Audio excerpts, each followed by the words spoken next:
A friend of mine texted me the other day and was like, the fear I have for the day of judgment must not be healthy. I laughed at her. I was like, you think you are alone? Girl, you are not alone. But you jumped all the way to the day of judgment. Let me tell you where my fear starts from. My fear starts from the day the angel of death comes to take my ruh. Where am I going to be at? What am I going to be seeing? Will I be able to say the shahada? My fear goes after that. How is my ruh gonna be taken up? After that, when I'm being dropped down in that grave, left alone by myself, when everybody leaves and I hear the last footstep, and now the angels are coming, will I answer the questions of the grave? Will I pass those questions? No friends, no family members, no company, except my deeds. Which of my deeds will outweigh each other? Which of my deeds will accompany me in my grave until the day of resurrection? Will the Quran be there for me? I think about the day that everybody's waking up from their graves.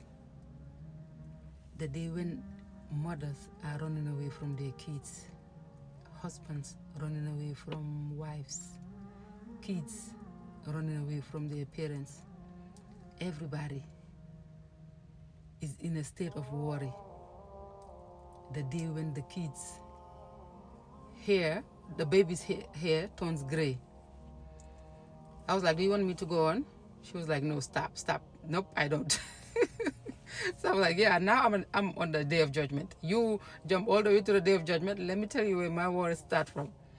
But I was telling her it's healthy. It's definitely healthy, alhamdulillah. And if one has that mindset and one is thinking like that, that's a sign of a true faith.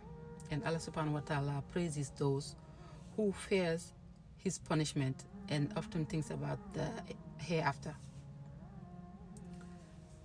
The fear of the day of judgment or the fear of the punishment from Allah subhanahu wa ta'ala should not lead us to lose hope or paralyze us not to do more ibadas, more acts of worship. Then that's not a healthy fear. We should have hope in Allah subhanahu wa ta'ala's mercy and fear his punishment at the same time, but it should all be in balance. Yes, we fear Allah subhanahu wa ta'ala, but that fear also has to lead us to do more good deeds, more actions that are pleasing to Allah subhanahu wa ta'ala. If you have fear of the day of judgment, if you fear the punishment of Allah subhanahu wa ta'ala, that fear should push you to do more salah, more istighfar. It should push you to be just to humanity, to be loving, to be compassionate, to love Allah subhanahu wa ta'ala. That's a healthy fear because it is pushing you to do good deeds. So we should have that balance of hope and fear.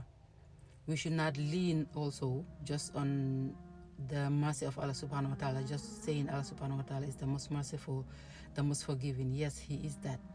But he also is shadidul iqab. His punishment is severe. So it is definitely healthy and it's something, it is really good for somebody to have that akhirah focused mindset, to be constantly thinking about death, to be constantly thinking about Allah subhanahu wa ta'ala's punishment, the day of accountability. It will help you avoid sins. It will help you make the right decisions.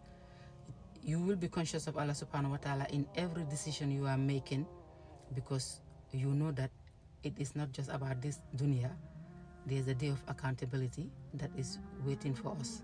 So may Allah subhanahu wa ta'ala grant us that healthy balance of hope and fear. May Allah subhanahu wa ta'ala enlighten our hearts, grant us the knowledge of who he is, to understand him and love him, know him, and grant us Jannatul Firdaus and grant us Jannatul Firdaus without hisab. Until next time, Assalamu alaikum wa rahmatullahi wa barakatuhu.